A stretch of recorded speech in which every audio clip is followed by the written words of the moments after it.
मां सती के 51 शक्तिपीठ एवं 12 ज्योतिर्लिंगों का महासमागम में प्रतिभा के लिए पहुंची मानस मंदाकिनी, चंद्रा व्यास एवं शंकर बोस। बाबा विश्वनाथ की धरती पर 51 शक्तिपीठों व 12 ज्योतिर्लिंगों का 2 दिवसीय समागम आरंभ। जुटे सभी शक्तिपीठों के पीठाधीश्वर, अर्चक व महंत। मां सती की सभी 51 शक्तिपीठों व 12 ज्योतिर्लिंगों का समागम काशी की धरती पर हो रहा है। सिगरा स्थित रुद्राक्ष कन्वेंशन सेंटर में शनिवार से आरंभ इस महासमागम में सभी शक्तिपीठों व ज्योतिर्लिंगों के पीठाधीश्वर, संत महंत, अर्चक, व्यवस्थापक आदि नेपाल, बांग्लादेश, पाकिस्तान, श्रीलंका आदि से जुटे हैं। सभी पीठों से आई मिट्टी से मां सती की एकाकार प्रतिमा और ज्योतिर्लिंगों से पहुंचे रज से महाशिवलिंग का निर्माण किया गया है, तो ज्वाला देवी की ज्वाला भी कार्यक्रम स्थल पर पहुंची है। वहीं महासमागम में प्रतिभा के लिए पहुंची मानस मंदाकिनी, चंद्रा व्यास ने सनातन धर्म पर की विशेष चर्चा। कार्यक्रम में मुख्य अतिथि उप मुख्यमंत्री बृजेश पाठक भी मौजूद रहे। सभी संतों ने सनातन धर्म एवं मंदिर के रखरखाव पर अपने सुझाव व्यक्त किया। मानस मंदाकिनी, चंद्रा व्यास के साथ साथ शंकर बोस, पूर्वांचल अध्यक्ष अखिल भारत हिंदू महासभा ने भी अपना विचार व्यक्त किया। इस समागम से संपूर्ण विश्व में सनातन धर्मावलंबियों को एकजुटता का संदेश दिया जाएगा। महासमागम के उद्घाटन समारोह में मुख्य अतिथि उप मुख्यमंत्री बृजेश पाठक ने कहा कि सनातन धर्मावलंबियों की एकजुटता से ही देश विश्वगुरु बनेगा। उन्होंने कहा कि एक संत से मिलने या एक शक्तिपीठ या ज्योतिर्लिंग का दर्शन करने मात्र से पूरा जीवन धन्य हो जाता है। यहाँ से सभी शक्तिपीठें व सभी ज्योतिर्लिंगों की अद्भुत शक्ति एक साथ विराजित है। रुद्राक्ष कन्वेंशन सेंटर में 51 शक्तिपीठों से आई मिट्टी व 12 ज्योतिर्लिंगों से पहुंचे रज से निर्मित शिवलिंग का अनावरण करते उप मुख्यमंत्री बृजेश पाठक व शक्तिपीठों व ज्योतिर्लिंगों के संत महंत ने किया। विहिप के अंतर्राष्ट्रीय अध्यक्ष आलोक कुमार ने कहा कि अखंड भारत भूमि ईश्वर की चेतना से आभासित है। यहाँ सभी शक्तिपीठों की ऊर्जा एक ही स्थान पर संघनीभूत है। प्रखर पीठ के काशी के पीठाधीश्वर स्वामी प्रखर महाराज ने 51 पीठों की वैज्ञानिकता सिद्ध करते हुए कहा कि हमारे यहाँ अक्षर को ब्रह्मा, वन व ध्वनियों को मातृका कहा गया है। रुद्राक्ष कन्वेंशन सेंटर में सेंटर फॉर सनातन रिसर्च एवं ट्राइडेंट सेवा समिति ट्रस्ट की ओर से मां सती की 51 शक्तिपीठ व 12 ज्योतिर्लिंग के महासमागम कार्यक्रम में कलाकारों ने नृत्य की प्रस्तुति किया। वाराणसी से संतोष कुमार सिंह की रिपोर्ट।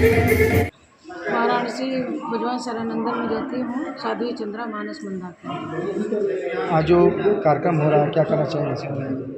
कहना क्या है, अच्छा है। और 51 शक्ति पीठों से सभी महामंडलेश्वर जितने महंत हैं, धर्मगुरु 12 ज्योतिर्लिंग से हमारे काशी में आए हुए हैं। ये हमारे काशी वासियों का बहुत ही बड़ा सौभाग्य है। किस नजरिए से देखती है इस कार्यक्रम को?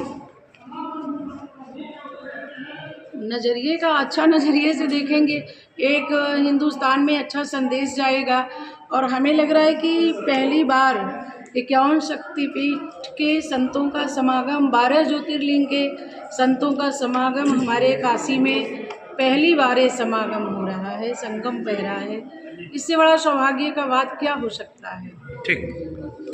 हिंदू महासभा का पूर्वांचल अध्यक्ष शंकर बोस। आज यहाँ किस तरह का आयोजन किया गया है, क्या उद्देश्य है? भारत में पहली बार 51 शक्तिपीठ 12 ज्योतिर्लिंग का समागम का कार्यक्रम है, जो कि पूरे भारत से साधु संत लोग आए हैं, महामंडलेश्वर आए, केदारनाथ, बद्रीनाथ और सारे शक्तिपीठों से यहाँ एक समागम है। ये एक सनातन का आंदोलन है जो पूरे विश्व में हम लोग इस संदेश देना चाहते हैं। जिस तरीके से बांग्लादेश में मंदिरों को तोड़ा जा रहा है, पाकिस्तान में सारे जगहों के क्षति किया जा रहा है, इसके लिए सारे मंडलेश्वर एक साथ होकर इसका निर्णय करेंगे कि किसी तरीके से हमारे मंदिर को क्षतिग्रस्त नहीं किया जाए। जो भी इस समय क्षतिग्रस्त स्थिति में है, हमारा ये ट्राइडेंट सेवा समिति द्वारा उसको सुंदरीकरण करने का काम करेंगे। ये हिंदू राष्ट्र बनाने के लिए लेकर के हिंदुओं को जागरण किया जा रहा है। बागेश्वर वीरेंद्र शास्त्री के पद से पदयात्रा, वीरेंद्र शास्त्री जो काम कर रहे हैं, ये तो काबिले तारीफ है, क्योंकि उन्होंने पद यात्रा करके उनके पैरों में छाले पड़ गए और वो लगातार रास्ते में चलते जा रहे हैं और लोगों को जागरण कर रहे थे। इससे बड़ी सनातन की और क्या पहचान हो सकती है। जो हिंदू राष्ट्र के लिए उन्होंने ये लड़ाई लड़ रहे हैं, सनातन को फैलाने के लिए, और सारे भारत में सनातन हो, हमारा भारत हिंदू राष्ट्र हो। और जो भी भारत में रहने वाले हैं वो अगर कहे कि मैं भारतवासी हूँ, मैं हिंदू हूँ, सनातन उनको जरूर अपनाए। किस किस विषयों पर चर्चा की है? ये धर्म के विषय में चर्चा है, शांति के विषय में चर्चा है, मंदिरों का सुंदरीकरण के विषय में चर्चा है, और मंदिरें जो ध्वस्त हुई है उनका नवीनीकरण के लिए ये चर्चा होगी। सारे महामंडलेश्वर, सारे प्रबंधक शक्तिपीठों के आके यहाँ इसका मंथन करेंगे। क्या इस 2 दिवसीय अधिवेशन के बाद सनातन हिंदू वोट की भी मांग की जाएगी? अभी तो वोट के लिए ये तो कुछ कह नहीं सकते, लेकिन इस कार्यक्रम के बाद ये उभर के सामने आएगा कि इसका मंथन, जिस तरह समुद्र मंथन होता है उसी तरह से ये समागम का मंथन है, जो कि निखर के सामने आएगा कि किस तरह आगे का निर्णय होगा। आज ये सौभाग्य की बात है कि काशी विश्वनाथ की धरती पर ही नहीं, यद्यपि विश्व के लिए गौरव की बात है कि जो रुद्राक्ष का उद्घाटन ओपनिंग हमारे माननीय देश के यशस्वी प्रधानमंत्री जी के द्वारा जो ऐलान हुआ, और ऐलान ही नहीं, ऐलान के साथ चैलेंज के साथ कि आज हमारे उत्तर प्रदेश के माननीय मुख्यमंत्री के नेतृत्व में उनके उपरांत सभी पदाधिकारी और सभी शक्तिपीठ 51 शक्तिपीठ 12 ज्योतिर्लिंगों के धरती प्रांगण से आए हुए संत महामंडलेश्वर सभी लोग आकर के जो इस भाव को प्रकट किया कि सनातन धर्म के लिए रुद्राक्ष जो है ना कोई साधारण चीज़ नहीं, भगवान शिव के अस्त्रों से प्रकट हुआ है। भगवान नारायण के चरणों से गंगा हैं और भगवान के शिव के अस्त्रों से रुद्राक्ष है। सनातन धर्म के लिए बहुत बड़ी बात है। विश्वनाथ ममनाथ पुरारी त्रिभुवन महिमा विदित तुम्हारी, जिनका तीनों लोक में महिमा गाई जाती है, आज वही विश्वनाथ की धरती पर आज रुद्राक्ष का ये हमारे सौभाग्य हमारा है, सनातन धर्म का है कि आज हम उस चीज़ को देख पा रहे हैं, कर पा रहे हैं। और कहीं ना कहीं ये पूरा श्रेय हमारी सरकार को जाता है, क्योंकि हमारे देश के यशस्वी प्रधानमंत्री ने जो समाज के लिए, जो देश के लिए, जो सनातन धर्म के लिए किया है, ये गौरव की बात है। यदा यदा ही धर्मस्य, जो धर्म की रक्षा करता है धर्म उसकी रक्षा करता है।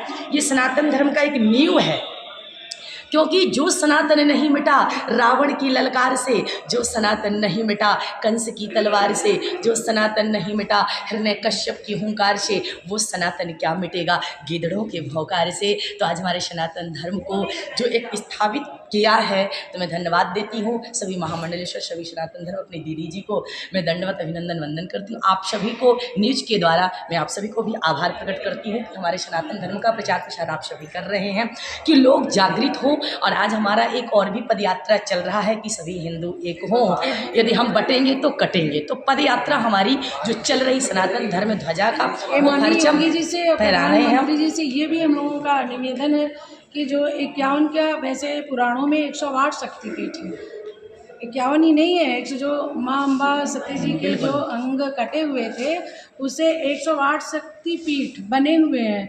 तो कुछ तो लोगों को पता है, कुछ नहीं पता है। पर सरकार से ये है निवेदन कि जिस जगह को जैसे हम लोग सनातन धर्म में नहीं जानते हैं उसको जनाने का प्रयास किया जाए, और हमारे जो संत लोग आए हैं जहाँ नहीं हम लोग पहुँच पाते हैं, हमारे सारे हिंदुस्तानी उस जगह विदेश में, पाकिस्तान में, हम लोग वहाँ तक पहुँचें अपने शक्तिपीठों पे। बिल्कुल हमारा धरोहर है, विरासत है, उसको सजा के रखें और हमारा सबका कर्तव्य है। मैं तो ये भी कहना चाहूँगी दीदी जी कि ये केवल हमारी सरकार का ही नहीं, राजा का ही नहीं, हमारा भी कर्तव्य है कि हम कुछ करें, अपने को सगो के रखें। जय श्री राम, हर हर महादेव।